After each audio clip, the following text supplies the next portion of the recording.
그럼 수업할게요. 8페이지고요. 네, 오늘은 물질의 특성에서 이제 밀도 한번 이제 볼게요. 밀도에서 용해도까지 한번 지도로 나가도록 하고요. 물질의 특성이 뭔지를 한번 알아볼 건데요. 물질의 특성이라는 거는 물질을 구별할 수 있는 고유한 성질을 말해요. 그래서 물질마다 다른 값이 있는데 그것들을 이제 한번 알아볼게요. 네, 물질의 특성 돼 있는데 물질에서 특정 조건에서 항상 일정한 값을 가지고 물질의 양에 따라서 달라지지 않는 고유한 성질이다 돼 있는데요. 거기다 한번 밑줄 하시면 될 것 같아요. 고유한 성질이다 돼 있고요. 전에 말씀드렸지만 물과 알코올의 고유한 특징들이 있을 거 아니에요. 알코올은 알코올 특유의 냄새가 나고 또 가볍고 빨리 증발하잖아요. 또 물은 또 비열이라는 게 크고 또 밀도가 커요. 이런 고유한 성질들이 있어서 각각의 물질들을 구별할 수 있는 특징이 되거든요. 그런 것들을 이제 과학에서는 물질의 특성이라는 용어로 설명을 해요. 그 중에는 이제 색깔, 맛, 냄새 같은 겉보기 성질이 있고요. 그리고 우리가 배우는 밀도, 용해도, 끓는 온도도 있는데 끓는 점이 되겠고요. 그다음에 녹는 온도도 있는데 녹는 점이 되겠어요. 요것들은 물질마다 다른 값이고 변하지 않는 값이기 때문에 항상 일정하거든요. 그래서 요것들을 배울 거예요. 그래서 여기다 밑줄에 놓으시면 될 것 같아요. 밀도, 용해도, 끓는 점, 녹는 점. 색깔, 맛, 냄새 이런 것들을 우리가 수업 시간에 배우진 않고요. 물질의 고유한 특성 중에 색깔, 냄새, 맛이 있다. 이런 거 참고해 주시면 될 것 같고, 수업에서는 우리가 밀도랑 용해도랑 끓는 점이랑 녹는 점에 대해서 한번 이 네 가지를 한번 알아보고요. 그리고 3장, 4장에서는 이 밀도, 용해도, 녹는 점, 끓는 점을 가지고 물질을 구별하는 실험들에 대해서 한번 알아볼 거예요. 그래서 물질의 특성 네 가지, 밀도, 용해도, 끓는 점, 녹는 점 잘 기억해 두시고요. 첫 번째 보시면요. 물질의 특성이라는 거는 고유한 특징이기 때문에 종류마다 다르겠죠. 그래서 물질을 구분할 때 혹은 물질을 분리할 때, 예를 들면은 여러 가지 물질들이 막 섞여 있어. 그럴 때 분리할 때 이런 물질의 특성을 이용해 가지고 분리를 해요. 참고하시면 될 것 같고요. 두 번째다가 밑줄할게요. 같은 물질인 경우 물질의 양이 관계없이 일정하다 돼 있는데요. 양의 관계없이 일정하다 밑줄에 놓으시고 그렇게 생각하시면 돼요. 물은 100g이 있던 1kg가 있던 1톤이 있던 물은 물이잖아요. 물은 그대로의 성질을 가지고 있고요. 그래서 양에 관계없이 일정하다. 알코올 같은 경우도요. 마찬가지인데 빨리 증발을 하잖아요. 조금 있어도 빨리 증발하고요. 어느 정도 많이 있어도 물보다는 빨리 증발하는 특성이 있거든요. 그리고 끓는 점 같은 경우는요. 끓는 온도 물은 항상 100도씨에 끓잖아요. 그지? 물이 적든지 양 많든지 라면을 1개 끓이던 10개 끓이던 항상 100도씨에 끓는단 말이에요. 그리고 알코올 같은 경우는 이제 물하고 달라서 빨리 끓여요. 78도씨.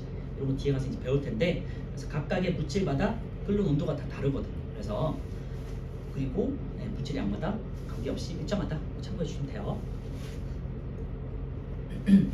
자, 두 번째, 같은 물질의 양에 따른 성질 비교 한번 보시면요. 질량 비교, 부피 비교, 끓는 점 이렇게 되는데요.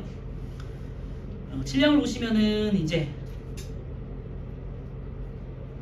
밑에 있는 그림 아래쪽에 있는 거 볼게요. 질량과 부피는 물질의 양에 따라 값이 변할 수 있다라는 거 돼 있죠. 예를 들면은 아까 말씀드렸지만 물 100g, 물 200g, 질량은 달라질 수 있잖아요. 그치? 하지만 물이 가지고 있는 밀도, 물의 용해도, 물의 끓는 점 100도 이런 것들은 변하지 않거든요.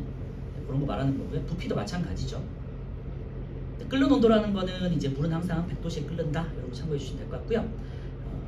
오른쪽에 플러스 강의에 4번을 한번 볼게요. 그러면은 물질의 특성이 아닌 것들도 있을 거 아니야. 그래서 아까 전에 말씀드렸던 질량, 부피 같은 것들이 일정하지 않고 물질마다 항상 달라질 수 있는 값이 있는데 그게 뭐냐라는 건데요. 밑줄만 해놓으시면 될 것 같아요.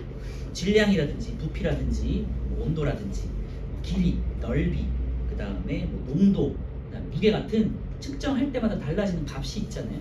그죠? 길이 같은 경우도 3cm일 수도 있고 잴 때마다 5cm일 수도 있고 1kg일 수도 있잖아요. 넓이 같은 경우는 길이에 따라 변하는 거니까 당연한 거고요. 농도도 어떤 물에다가 소금을 얼마나 넣었을 때에 따라 달라질 수 있잖아요. 그치? 그래서 농도가 연할 수도 있고 진할 수도 있고, 그러니까 같은 소금물이라도 농도가 달라질 수 있기 때문에 물질의 특성이 될 수 없겠죠. 그래서 이런 것들은 쉽긴 하겠지만 문제도 많이 나오니까 실수하지 않도록 주의해 주세요. 질량, 부피, 길이, 온도, 넓이, 농도, 무게 이런 것들은 변하는 값이기 때문에 물질의 고유한 특성이 될 수 없다. 정도 기억해 주시면 돼요. 가볍게 오른쪽에 문제 한번 풀어볼게요. 1번하고 2번만 한번 풀어보세요.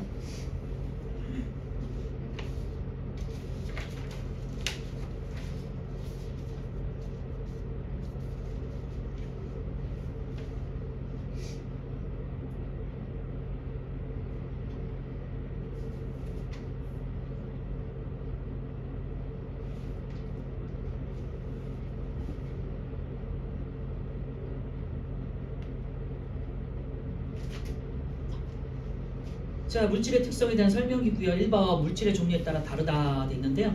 종류에 따라 다른 거 맞죠? 5가 되겠고, 물질의 특성을 이용해서 물질을 구분하게 되고, 그것들을 이제 뒤에 가가지고 밀도차에 대한 구분, 뭐 용해타 차에 대한 구분 등등으로 이제 배울 거예요. 분류하는 방법.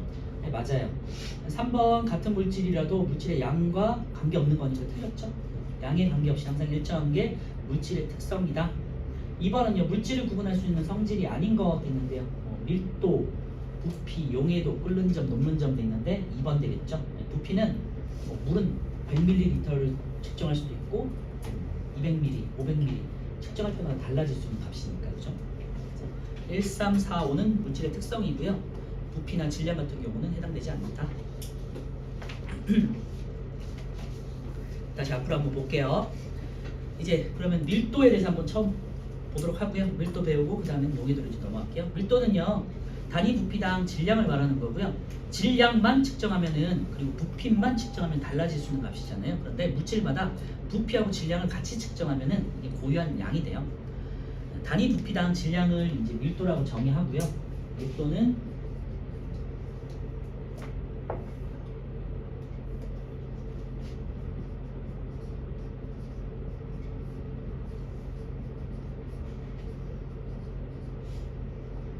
당연한 얘기지만요, 질량이 무거워져요. 질량이 커져. 그러면 밀도도 이렇게 커지는 거고요. 부피가 작아져요.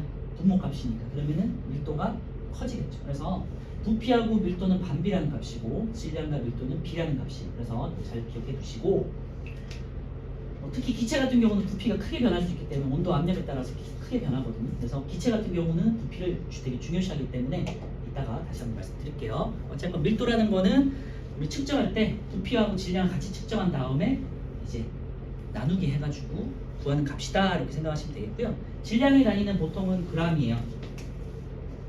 그리고 부피의 단위 같은 경우는 고체 같은 경우는 뭐 잘 아시겠지만 정육면체나 직류면체 같은 경우는 가로 곱하기 세로 곱하기 높이 해서 세제곱센티미터가 나오겠죠. 그리고 뭐 액체 같은 경우는 보통은 이제 밀리리터 같은 경우를 많이 써요. 그래서 그램 퍼 세제곱 센티미터, 고체 같은 경우.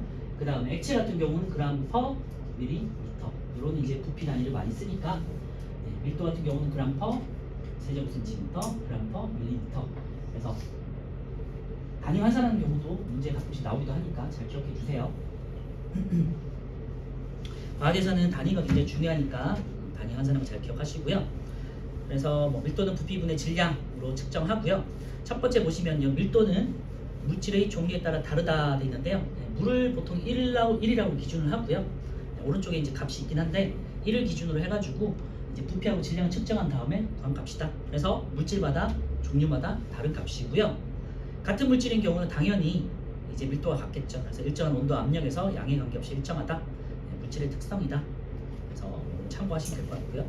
밑에 있는 표를 한번 보시면요, 질량과 부피 그래프에서 밀도 비교되어 있는데요. A, B, C라는 세 가지 물질이 있어요. 물체가 있어요. 그래서 A하고 B하고 C를 각각의 부피와 질량을 잰 다음에 밀도를 측정했어요. 예를 들면은 X축이 부피고 질량이 이제 Y축인데요. X하고 Y 좌표에다가 점을 딱 찍어요. 그러면 A하고 B는 예를 들면은 10분의 20이고, 그리고 부피 같은 경우, B 같은 경우는 이제 20분의 40이죠. 그러니까 기울기가 부피분의 질량이 A하고 B가 2가 나오겠죠. 그러니까 밀도가 같은 값이네, A, B는. 그리고 C는요, 20분의 10이 되니까 기울기가 2분의 1이 되겠죠. 그래서 A하고 B는 기울기가 같으니까 같은 밀도를 갖는다는 값이고요. 같은 밀도를 가지니까 같은 물체인 거고요. 물질인 거고, C 같은 경우는 다른 물질이 되겠죠. 그래서 A, B는 같은 물질인 거를 밀도를 측정해서 알 수 있다라는 거예요. 그래서 왼쪽에 그래프 왼쪽을 보시면요, 기울기는 부피분의 질량이 밀도이므로 기울기가 클수록 밀도가 크다. 뭐 이런 거는 그냥 수학적인 거니까 뭐 밑줄 볼 필요는 없겠죠. 기울기 같은 경우는요, A하고 B가 같고 C보다 크다 돼 있는데요. 그래서 밀도가 A하고 B가 크다라는 거 우리가 이제 그래프를 통해서 분석할 수 있겠죠.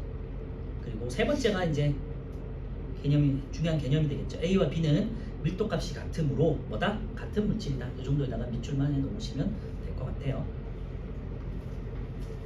이 정도의 계산 문제는 뭐 수학을 잘 하실 테니까 그렇게 어렵진 않을 거고요. 자, 오른쪽에 5번 한번 보시면요, 여러 가지 물질의 밀도 값이 있거든요. 한번 보시면요, 물을 기준으로 해요. 그래서 물에다가 동그라미를 해 놓으세요. 물은 4도씨의 온도를 기준으로 하고요. 물 같은 경우는 상태가 변함에 따라서 크게 부피가 변할 수 있거든요. 그래서 밑에 다시 말씀드릴 건데, 얼음이 됐을 때랑 이제 수증기가 됐을 때 부피값이 많이 달라져요. 그래서 밀도가 1이 되진 않고요. 물은 4도씨일 때의 순수한 물을 기준으로 밀도값이 1이에요. 나머지 철부터 보시면요, 철은 7.9, 남은 11, 그 다음에 물은 1, 그 다음에 식용유는 0.92, 산소는 0.0011, 뭐 헬륨 이렇게 돼 있잖아요. 보시면은 고체가 액체보다는 밀도가 크죠. 그 이유는 이제 질량이 크고 부피가 작아지기 때문이고요. 그 다음에 뭐 산소, 헬륨 같은 기체와 물 같은 액체를 비교했을 때 기체 같은 경우는 밀도가 굉장히 작아지죠. 그 이유는 뭐 질량도 가볍지만 부피가 굉장히 커지기 때문에, 기체 같은 경우는 입자안의 거리가 굉장히 멀리 떨어지기 때문에 부피가 굉장히 커져요. 부피라는 공간을 차지하는 양을 말하는 거거든요. 그러니까 부피값이 굉장히 커지기 때문에 밀도가 굉장히 작아지게 되죠. 그래서 일반적으로 밀도는요, 일반적으로 말씀드리는 거예요. 고체가 액체보다, 액체가 기체보다 밀도가 커요. 그래서 이거 중요하니까 잘 기억하시고,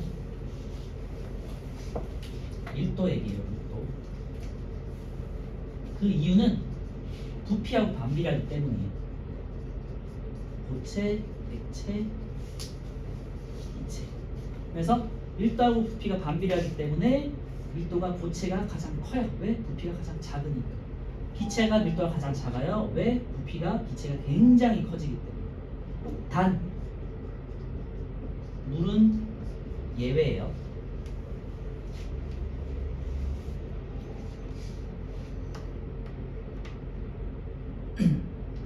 오늘 이따가 다시 말씀드리도록 하고요. 이것만 잘 기억해 두시면 돼요. 밀도에서는 그렇게 어려운 건 아닌데 계산 문제가 간단하게 나올 수 있고요. 그 다음에 밀도가 상태에 따라서 어떻게 달라지는 정도만 기억하시면 되고요.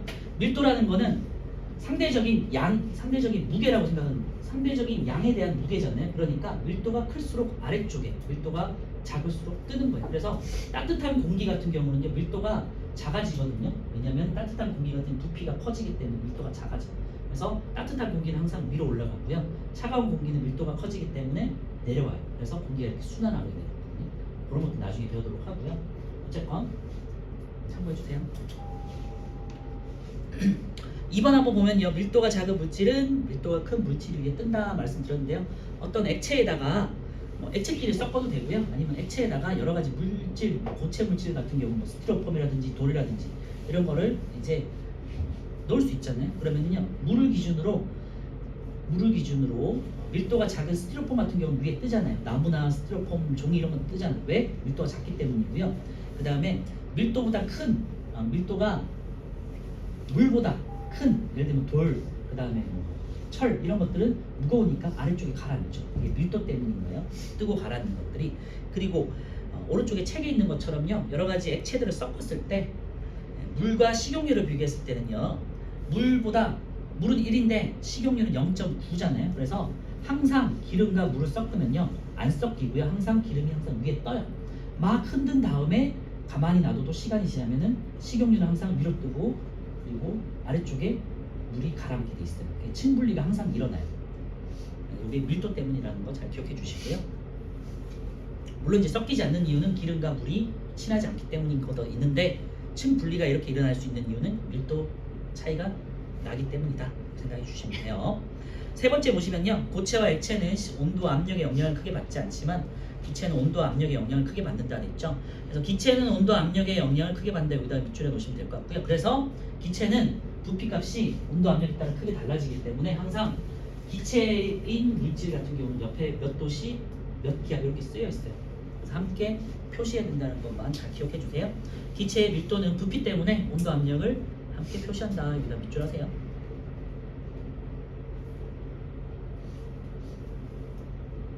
네, 오른쪽에 플러스랑 6번 한번 볼게요. 기체의 밀도 변화가 되어 있는데요, 온도가 높아지면 부피가 크게 증가한다 되어 있는데요, 온도가 높아지면 아까 말씀드렸지만 부피가 굉장히 커져요.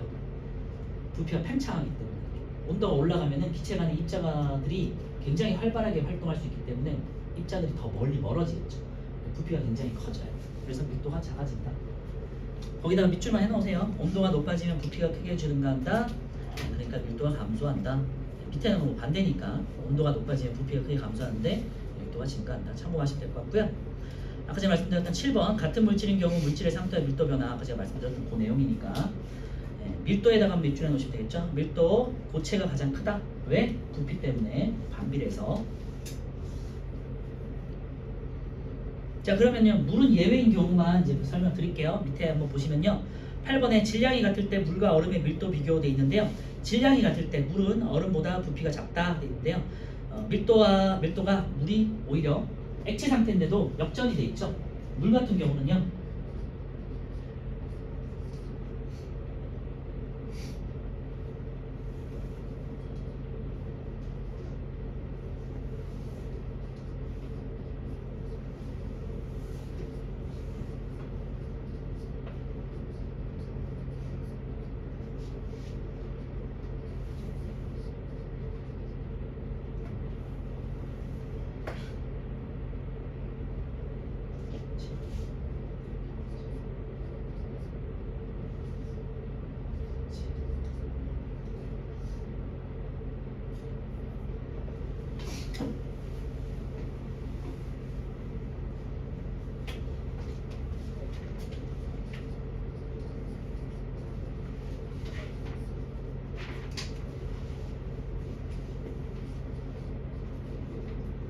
이렇게 쓰는 것보다는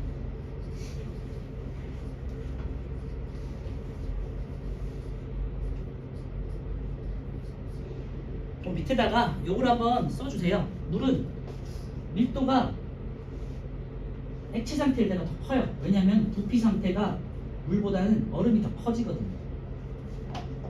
잘 아시겠지만 얼음이나 이제 눈이 됐을 때 결정을 한번 보면요 이렇게 육각형 고리를 이루잖아요. 그리고 안에가 뻥 뚫려 있어요. 그래서 물 분자들끼리 이렇게 잡아 액체 상태나 기체로 이렇게 잡혀 있을 때보다는 조금 더, 물론 이제 수증기 같은 게 더 멀리 떨어져 있겠고 액체보다는 고체가 이렇게 이제 특정한 모양 일정한 부피를 갖게 되거든요. 결정형에. 그래서 부피가 더 커져요. 얼음 같은 경우. 그래서 얼음이 물보다 부피가 커지기 때문에 밀도가 오히려 얼음일 때가 더 작아요. 물일 때가 더 커요. 그래서 여러분들 그 겨울에 강이 얼면은 위에는 얼음이 얼어져 있는데 밑에는 액체 물 상태잖아요. 그래서 이제 뭐 호수 같은 데서 위에가 얼어도 이렇게 깨가지고 낚시 같은 걸 하잖아요. 그치? 그 이유가 얼음은 오히려 부피가 커지기 때문에 밀도가 작아져서 위로 뜨게 돼요. 물보다. 그래서 이제 얼음 낚시가 가능한 거죠. 참고해 주시면 될 것 같고요. 그래서 이것만 잘 기억해 두시면 될 것 같아요. 다시 말씀드리지만 물은 얼음이 될 때 입자 배열이 이제 육각형 구조가 되면서 이런 육각형 구조가 되면서 안에가 뻥 뚫려 있어요. 그래서 오히려 부피가 일정하게 커져요. 그래서 아까 말씀드렸지만 물 같은 경우는 액체 상태, 순수한 액체 4도실 때 가장 크다. 이렇게만 잘 기억해 주시면 돼요. 그래서 얼음이 물 위에 뜨거나 그리고 뭐 빙산이 이제 바닷물에 떠 있는 이유가 이제 부피 때문에 밀도 차이가 나가지고 밀도가 얼음이 더 가벼워져서 그렇다라는 거 잘 기억해 주세요. 자, 왼쪽에 이제 마지막으로 밀도와 관련된 생활 속 현상 한번 볼게요. 이제 일상생활에서 밀도가 가벼우면 뜨고 밀도가 무거우면 밀도가 크면 가라앉는다라는 거 잘 한번 생각해 보세요. 1번 구명조끼를 입으면 물보다 밀도가 작아져서 물에 가라앉지 않는다 되는데요. 구명조끼는 안에다가 가벼운 뭐 솜 같은 게 들어있고 솜보다는 가벼운 뭐가 들어있고 그 다음에 안에 공기가 들어있잖아요. 그래서 일단 질량이 가벼워요. 그리고 부피가 커져. 그러니까 이제 밀도가 작아지는 거 되겠죠. 일반적으로 가벼우니까 밀도가 작다 이렇게 생각하시면 될 것 같고요. 잠수부 같은 경우는 물속에 들어갈 때 물보다 밀도가 큰 이제 납을 허리에 차고 이제 무거운 거를 허리에 차야 강제적으로 밑으로 내려갈 수 있겠죠. 그러니까 질량을 크게 해가지고 밀도를 물보다 크게 하는 경우가 되겠죠. 금속을 차는 이유가. 세 번째는요. 비행선을 띄우기 위해 공기보다 밀도가 작은 헬륨 기체에 있는데요. 우리 우주상에서 물질들 중에서 가장 가벼운 게 수소고 그 다음이 헬륨이거든요. 헬륨 같은 경우는 우리가 숨 쉬는데 크게 해가 없는 기체예요. 가볍고. 그래가지고 우리 풍선 같은 데 불 때도 헬륨을 많이 쓰잖아요. 그래서 헬륨을 쓰면요. 헬륨을 그 기체로 쓰면요 굉장히 가볍기 때문에 질량이 작아지고 기체라서 부피가 커요. 그러니까 밀도가 굉장히 작아지겠죠. 그래서 일반적인 공기보다 훨씬 가벼워지니까 둥둥둥 뜨겠죠. 그래서 헬륨 풍선 잘 아시죠? 하면은 위로 뜨잖아. 그런데 우리가 풍선을 불면요 그냥 풍선은 이렇게 밑으로 땅으로 떨어지거든요. 왜냐면 이산화탄소로 불었기 때문에 무거워서 가라앉아. 근데 헬륨을 사용하면 둥둥 뜨게 되죠. 그 이유가 질량이 작고 부피가 크기 때문이다. 그렇게 생각해 주시면 돼요. 헬륨이 수소보다는 무겁지만 모든 원소들 중에서 두 번째로 가볍기 때문에 그런 거예요. 네 번째는요, 가스 누출 경보기를 설치할 때 공기보다 밀도가 작은 LNG 돼 있는데요. 그리고 밑에는 이제 천장 쪽에 설치하고 공기보다 밀도가 큰 LPG 돼 있잖아요. LNG는 우리 천연가스 있죠. 우리 집에서 쓰는 천연가스.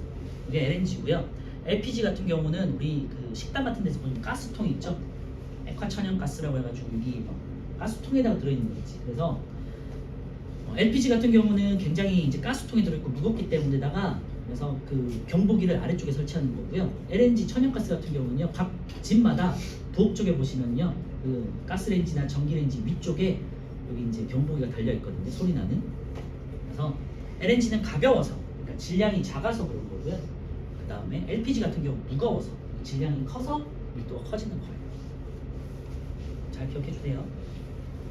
이 밖에도요, 잠수함이라든지 아니면 우리 난방기나 에어컨 같은 것도 설치하는데 이제 밀도를 사용할 수 있는데요.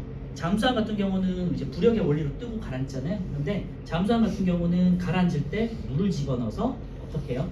질량을 무겁게 하고 부피를 줄여서 밀도를 크게 해서 가라앉는 거고, 뜰 때는 물을 배출하고 공기를 채우잖아요. 그러면은 부피가 커지고 질량이 가벼워지니까 밀도가 작아져서 뜨는 거죠. 그리고요, 에어컨 같은 경우는요, 찬바람이 나오는 거니까 찬 공기는 밀도가 크기 때문에 아래쪽으로 내려가거든요. 그러니까 위쪽에다 설치하는 거예요. 에어컨 같은 경우는. 그리고 난방기 같은 경우는요, 이제 따뜻한 열이 나오는 난방기 같은 경우는요, 따뜻한 공기는 밀도가 작아지기 때문에 부피가 커져서 그래서 아래쪽에다 설치해요. 그래서 위쪽으로 올라가가지고 전체적으로 이제 따뜻하게 만들어주는 역할을 하죠. 이런 것들이 이제 밀도 때문에 일상생활에서 차이가 난다. 이렇게 생각하시면 될 것 같고요. 자, 오른쪽에 우리 3, 4, 5, 6번, 7번까지 한번 풀어볼까요?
질문은 수업 중에라도 편하게 질문하세요. 그리고 뭐 쉬는 시간이나 이럴 때 문제 풀다가 궁금한 거 있으시면 잘 안 풀리거나 모르겠으면 질문해 주시고요. 수업 후에도 질문해 주시면 돼요. 편하게 언제든지 질문하세요.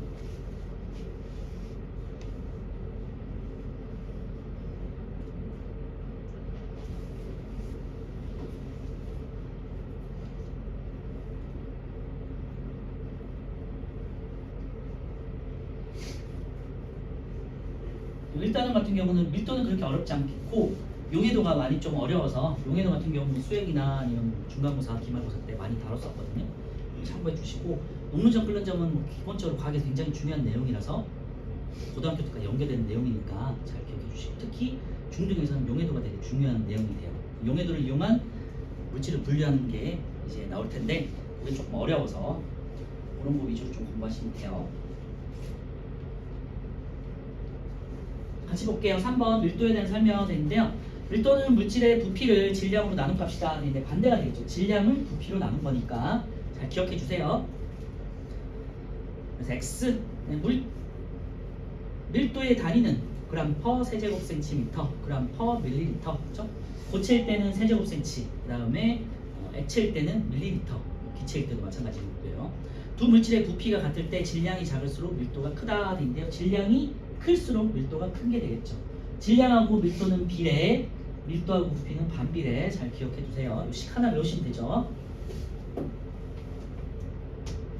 그러니까 1번은 X, 2번은 O, 3번은 X가 되겠고요. 4번 질량이 20일 때 돌을 50ml의 물이 담긴 눈금 실린더에 넣었더니 물의 부피가 늘어서 이제 부피 같은 경우는요. 정육면체나 직육면체처럼 모양이 일정한 경우는 가로 곱하기 세로 곱하기 높이를 하면 되겠죠. 그런데 뭐 돌덩어리라든지 금속처럼 모양이 일정하지 않아요. 그럴 때는 눈금 실린더에다가 어떤 물질을 딱 넣었을 때 부피가 늘어나겠죠. 그 늘어난 만큼이 그 물질의 부피라고 생각하시면 돼요. 그래서 지금 50ml의 물이 담겨 있었잖아요. 거기다가 돌을 넣었더니 60이 됐죠. 그러니까 돌의 부피가 10인 거예요. 그리고 질량이 20이야. 간단히 계산하시면 되겠죠. 10분의 20 이렇게 하시면 되겠고요. 10ml 분의 20g 이렇게 되니까 2가 되겠죠. 그리고 단위는요. 밀리리터랑 세제곱센치 단위는 같은 거예요. 그래서 그냥 2g per 밀리리터, 2g per 세제곱센치로 똑같이 환산하시면 돼요. 4는 2번은 2가 되겠고요. 5번에서 A와 D의 밀도를 각각 구하라 되어 있는데요. 기울기 구하라는 문제예요. 그러니까 x분의 y를 구하시면 되고요. A 같은 경우는 10분의 40이니까 4, D 같은 경우는요 20분의 10이니까 2분의 1, 0.5. 다른 물질이 되겠죠. 그리고 B하고 C 같은 경우는요 10분의 10, 30. B하고 E가 되겠네요. B가 10분의 10, 그리고 E 같은 경우는 30분의 30. 그래서 밀도값이 같죠. 부피분의 질량이. 그래서 B하고 E가 같은 물질이겠지 라고 생각하시는 거예요. 6번은요 A가 가장 가벼운 게 되겠고요. 그럼 순서대로요. A, B, C, D, E. 그래서 A가 가장 가볍고 E가 가장 무겁다. 그래서 A에서 E 쪽으로 커지게끔 이렇게 나열하시면 되겠죠. A, B, C, D, E. 7번은요 헬륨을 채운 비행선, 그 다음에 구명조끼. 다 밀도 때문인 거잖아요. 그래서 밀도 쓰시면 되겠죠. 자, 넘겨서 10페이지 물질의 밀도에 대한 실험이 있어요. 그래서 철의 밀도를 어떻게 측정하느냐 돼 있는데요. 자, 크기가 다른 철 조각 두 개의 질량을 각각 측정한다 돼 있고요. 그 다음 눈금 실린더 나왔죠. 아까 말씀드렸지만요, 모양이 불규칙할 때는 모양이 불규칙한 고체를 부피를 재고 싶어 그러면요, 작은 물질인 경우에는요 그냥 눈금 실린더에다가 물을 채운 다음에 물이 얼마나 늘었느냐를 체크하시면 되고요. 그 다음에 큰 물질 같은 경우는 당연히 비커 같은 데 넣으시면 되죠. 그래서 2번은요 70ml의 물을 눈금 실린더에 넣었어요. 그냥 철 조각을 넣었어. 그랬더니 72.8ml가 됐네요. 그러면은 철의 부피가 2.8ml인 거야. 그 다음에 앞에서 이제 질량을 쟀었죠. 요거를 같이 이제 측정한 거예요. 물론 이제 비커의 질량을 측정한 다음에 비커의 질량을 또 빼야겠죠. 자, 밑에 그래서 보시면요, 철 같은 경우는 질량이 작은 조각은 22.1g, 그리고 큰 조각은 32.4g. 부피는요 2.8이 늘었어. 그리고 큰 조각 같은 경우는 물에 넣었을 때 4.1이 늘었어. 그래서 밀도를 쟀더니요 어떻게 재요? 부피분의 질량, 그러니까 2.8분의 22.1 했더니 약 8 정도가 나와요. 7.9. 큰 조각도 4.1분의 32.4를 했더니 약 8이 나와요. 한 7.9. 그래서 밀도가 같네. 그죠? 철이라는 거는 양에 관계없이 밀도가 항상 7.9가 나오는구나 라는 걸 이제 알 수가 있고, 반대로 우리가 철이라는 걸 모르는데 질량과 부피를 잰 다음에 밀도 값을 계산했더니 7.9가 나와. 그러면은 알려진 밀도 표가 있을 거 아니에요. 거기다가 찾아 대입해. 그러면은 얘는 철이구나. 밀도가 1이 나왔어. 그럼 물이구나. 이렇게 이제 알 수가 있겠죠. 물도 보시면요 20도씨 1기압일 때 0.98, 0.98 이렇게 나온다는 거. 물은요 아까 전에 말씀드렸지만 약 4도씨일 때 보통 한 1 정도가 나오고요. 20도씨만 돼도 부피가 이제 커져요. 왜냐하면 온도가 올라갔으니까 부피가 커지잖아요. 그래서 밀도가 조금 작아지는 거예요. 정리 보면요, 질량과 부피는 물질의 양에 따라 달라진다. 그래서 질량과 부피로 물질을 구분할 수 없고 밀도를 측정하는 거죠. 같은 물질인 경우 물질의 양이 달라도 단위 부피당 질량값인 뭐다? 밀도는 일정하고요. 물질의 종류가 다르면 밀도가 같다. 다르다. 종류가 다르니까 물질의 종류가 다르면 밀도가 다르다. 즉 밀도는 물질마다 고유한 값이니까 우리 과학에서는 뭐라고요? 물질의 특성이라고 한다. 밑에 확인 문제 한번 풀어보세요.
자, 1번부터 볼게요. 실험 1에서 물이 담긴 눈금 실린더에 철 조각을 넣었을 때 증가한 물의 부피는 철 조각의 부피와 같은 거죠. 5가 되겠고요.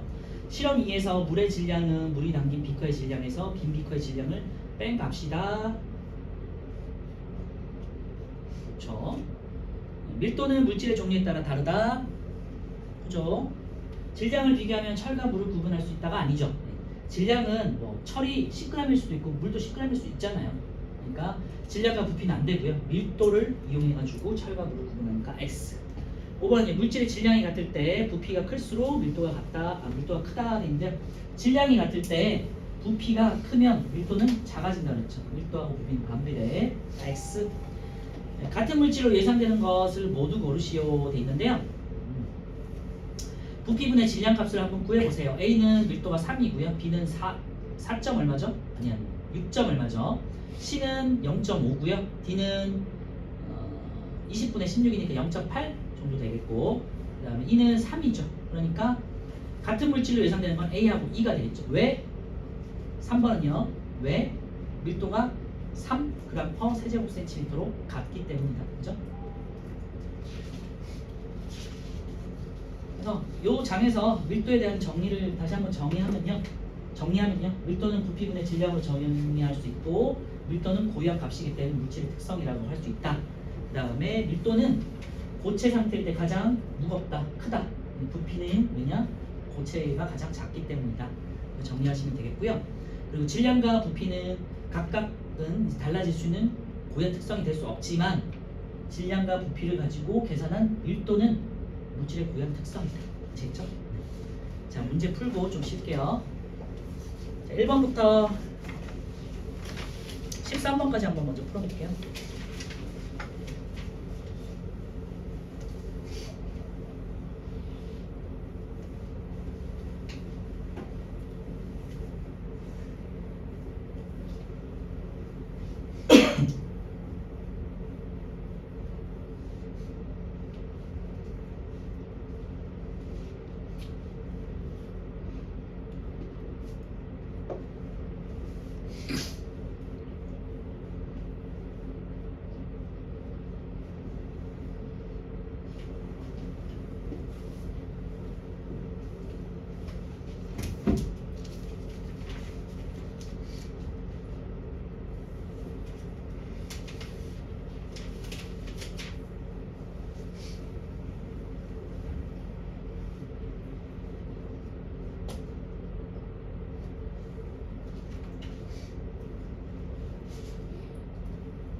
시간상 같이 한번 보도록 할게요. 천천히 한번 같이 보세요. 자, 1번 물질의 특성에 대한 설명을 옳지 않은 것도 있는데요. 물질의 특성이라는 거는 종류를 구분할 수 있을 정도로 고유한 성질을 가지고 있는 거잖아요. 그래서 1번 물질의 종류를 구분할 수 있다. 맞죠? 특정 조건에서 항상 일정한 값을 가지는 거죠. 3번 색깔, 냄새, 맛 같은 것도 해당된다고 그랬고요. 겉보기 성질, 그 다음에 밀도, 용해도, 녹는 점, 끓는 점 등이 해당된다고 그랬죠. 부피, 질량은 다른 물질이라도 같은 값을 가질 수 있으므로 물질의 특성이 아니다. 맞죠? 네. 같은 물질이라도 양에 따라서 값이 변하면 안 되겠죠. 고유한 값을 가져야 되는 거니까 1번에 5번. 2번에 그러면 물질마다 다른 값 뭐가 있을까 있는데요. 용해도, 밀도, 끓는 온도 이런 것들이 있었죠. 밀도, 용해도, 끓는 점, 녹는 점. 그래서 니은, 미음, 비읍. 그래서 4번 되겠고요. 넓이나 온도나 길이는 이제 물질마다 계속해서 변할 수 있는 값이라고 했죠. 3번은요. 물 50g, 물 100g을 각각 같은 세기의 불로 가열했다 그랬죠. 질량이 달라졌잖아요. 우리가 이제 알고 있는 거는 밀도는 질량이 달라져도 끓는 점 같은 거는 일정할 수 있죠. 자, 기억부터 보시면요. 50g의 물이 100g의 물보다 더 빨리 끓는다. 이런 거는 맞겠죠. 라면 한번 생각해 보세요. 라면 한 개보다는 라면 10개가 천천히 끓을 거 아니에요. 그치? 그러니까 적을수록 빨리 끓는 건 맞아요. 기억은 맞죠? 니은 50g의 물과 100g의 물은 끓는 온도가 같다. 이것도 맞죠? 이게 이제 끓는 점이라는 거고요. 항상 시간은 달라질 수 있지만 끓는 온도 100도씨는 똑같잖아요. 그래서 니은은 맞죠? 100g의 물은 50g의 물보다 더 높은 온도 항상 100도씨에서 끓는 거니까 틀렸죠. 그래서 기억은 니은 3번이고요. 양에 따라서 끓는 시간은 단축될 수 있어요. 하지만 끓는 온도는 항상 일정하다. 요거는 이제 뒤에 가서 우리 다음 주에 끓는 점에서 대해서 배울 때 다시 배우도록 해요. 3번에 그래서 3번이고요. 4번에 밀도에 대한 설명을 옳지 않은 것 돼 있는데요. 단위 부피당 질량을 정의하죠. 맞고요. 물질의 종류에 따라 다른 값이고 같은 물질인 경우 특정 조건에서 물질의 양에 관계없이 일정하다 그랬는데요. 맞죠? 물질의 특성이므로 온도 압력에 관계없이 요게 틀렸어요. 부피가 온도 압력에 따라 크게 달라질 수 있기 때문에 요거는 특정 온도와 압력 조건이라는 전제가 있어야겠죠. 그래서 4번이 틀렸어요. 온도와 압력이 관계없이가 아니고 특정 온도와 압력에서 일정하다. 이렇게 놓치셔야 되고요. 두 물질의 질량이 같으면 부피가 클수록 부피가 크면 밀도는 작아지겠죠. 그래서 4번에 4번. 자, 5번은요. 금속 조각의 밀도를 구하는 거고요. 금속의 질량을 측정한 다음 12ml의 물이 들어있는 눈금 실린더에 금속 조각을 넣었더니 처음에 12만큼이 물이 있었는데 나중에 금속을 넣었을 때 20이 됐잖아요. 그러니까 부피는 8ml가 되겠죠. 그리고 질량은 왼쪽 전자저울에서 63.2를 나타내고 있죠. 암산으로도 간단하게 88이 64니까 8 정도 되겠구나 이렇게 하셔도 되고요. 63.2g 나누기 8ml를 해보시면 약 한 7.9g가 나오겠죠. 그래서 5번에 5번 되겠지. 일정한 온도 압력에서 어떤 액체의 밀도를 구하기 위해 측정한 값이요. 빈 비커의 질량은 B컵만 했을 때 25g 그리고 액체를 따로 쓰더니 40g 그러면요 40에서 25를 뺀 만큼이 액체의 질량이 되겠죠. 15g 되겠고요. 그 다음에 부피는요 액체가 담긴 액체의 부피가 10ml가 된다는 소리니까 10분의 15가 되겠네요. 1.5g per 세제곱센티미터 혹은 밀리리터. 액체니까 밀리리터가 되겠죠. 그래서 6번에 2번. 네, 계산 문제가 그렇게 복잡하진 않고요. 부피분의 질량이 이 밀도라는 거 잘 알고 계시고 그 다음에 액체 같은 경우는 비커의 질량을 뺀다는 정도 간단한 상식 정도만 알고 계시면 실험의 상식 정도만 알고 계시면 쉽게 풀 수 있어요. 7번은요 금속의 밀도를 나타낸 것이다 됐고요. 밀도가 이렇게 나와 되어 있어. 네, 문제에 주어진 것처럼 부피하고 질량이 나와 있으니까 계산하시면 돼요. 9분의 9 세제곱센티미터 분의 고체니까 그 다음에 질량이 24.3g 대충 93, 27이니까 2점 얼마 나오겠죠. 그래서 2점 얼마인 알루미늄 이렇게 고르시면 되죠. 밀도는 부피분의 질량이다. 요 식 하나만 요 단어에서는 잘 기억하세요. 자, 8번 질량과 부피를 측정한 결과고요. 이제 밀도를 구하라는 소리고 A부터 해보시면요. A는 20분의 80이니까 4 이렇게 써놓으시면 되죠. 4 그리고 B 같은 경우는 3분의 8 그리고 C 같은 경우는 3분의 6이니까 2 D 같은 경우는 10분의 20이니까 2가 되겠죠. 아 그러면은 C하고 D가 같은 밀도 값을 갖고 있네? 같은 물질이네 이렇게 되겠죠. 자 1번 물에 뜨는 물질은 두 가지다 돼 있는데요. 물이 1이니까요. 1보다 가벼우면 뜨는 거죠. 근데 전부 1보다 크잖아요. 그러니까 다 가라앉겠죠. 그러니까 물에 뜨는 물질은 없고요. 물에 전부 가라앉는 거예요. 2번 B의 밀도가 가장 크다 돼 있는데요. A가 가장 컸죠. A가 4고 B가 3분의 8이니까 틀렸고 A와 B는 같은 종류로 돼 있는데 C와 D가 같은 종류였죠. 4번 A의 밀도는 C의 2배이다. A는 아까 4였고요. C는 2였으니까 밀도가 2배 차이 맞네요. 그래서 4번 이고요. 질량이 같을 때 부피가 가장 작은 물질이 돼 있는데요. 밀도가 가장 큰 거 찾으라 소리죠. 그러니까 A가 되겠죠. 자, 9번은요. 물에 넣었을 때 가라앉는 것 있는데요.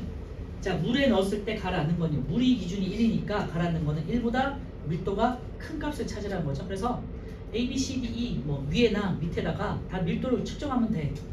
A 같은 경우는요. 10분의 24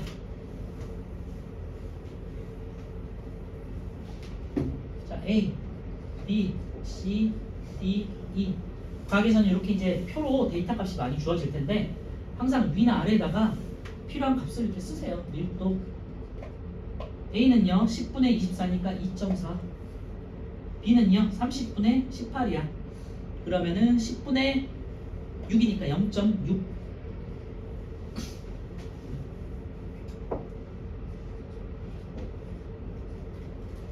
C는요 30분의 36이니까 10분의 10이니까 1.2 D는요 55분의 1이니까 0. 얼마죠? 2 그 다음에 60분의 36이니까 10분의 6이네요. 0.6 자 1보다 작은 거는 B, D, E는 이제 가벼운 애들이니까 뜰 것이고 A하고 C는 1보다 크니까 무거워서 가라앉겠죠. 그래서 A하고 C가 가라앉겠죠. 2번 되겠네요. 물은 밀도가 1이고 기준으로 한다. 이거 잘 기억해 주세요. 자 10번은요. 자 나무, 식용유, 플라스틱, 물, 돌 순으로 이제 밀도가 커지는 거고 물보다 당연히 돌이 밀도가 크니까 질량이 크고 부피가 작아서 가라앉고요. 나머지 것들은 이렇게 위에 떠 있는 거죠. 밀도가 가장 큰 물질은 돌이다. 맞죠? 2번 물보다 밀도가 작은 물질은 물보다 밀도가 작은 거는 위에 있는 3개 나무, 식용유, 플라스틱 3가지가 되겠고요. 플라스틱은 식용유보다 밀도가 크니까 아래쪽에 있는 거죠. 부피가 같은 경우 질량이 가장 작은 물질은 나무다. 네, 맞죠? 밀도가 작다는 소리니까 같은 질량의 식용유와 물의 부피를 비교하면 물의 부피가 작은 게 되겠죠. 밀도가 크다는 거는 부피가 작다는 거니까, 그죠? 10번에 5번 되겠죠. 11번은요. 질량이 14.5, 부피가 5 세제곱센티미터의 금속 조각을 유리컵에 넣었어요. 금속 조각이 위치하는 곳에 있는데요. 질량을 14.5 밀도는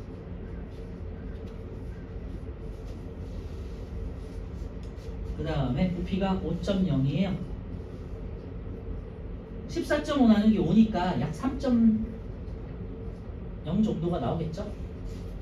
물론 이제 3보다 조금 작은 2. 얼마가 나오겠지. 그래서 A부터 D까지 밀도값이 나와 있는데요. 0.5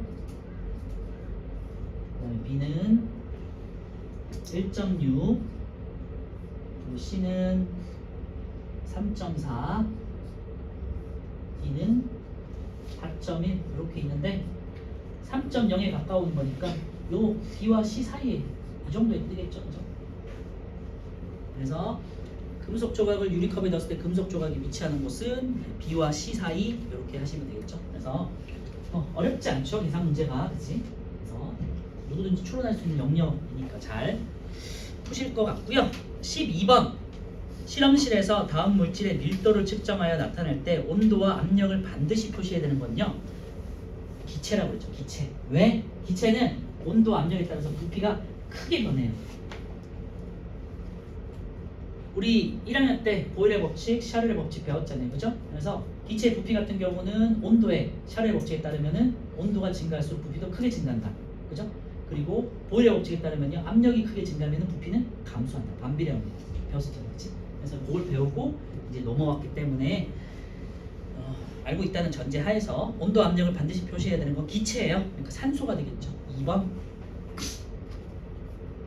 13번 이제 실생활 속의 밀도와 관련된 현상이 아닌 것도 있는데요. 광고용 풍선에 헬륨을 채운다.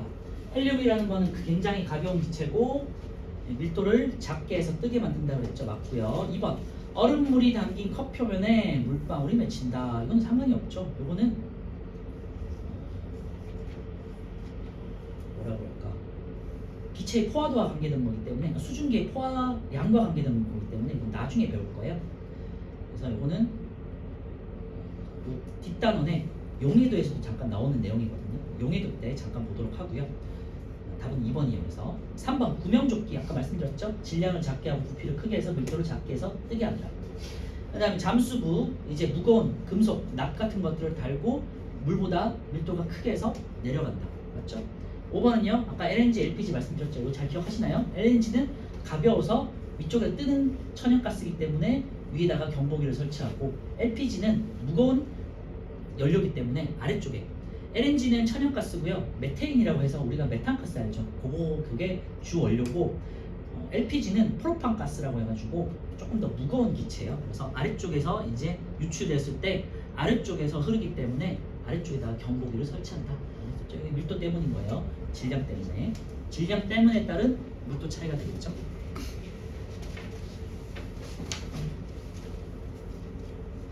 네. 우리 좀 10분 쉬었다가 지금 15분인데요. 25분까지 쉬었다가 뒤에 있는 문제랑 여기도 한번 풀도록 할게요.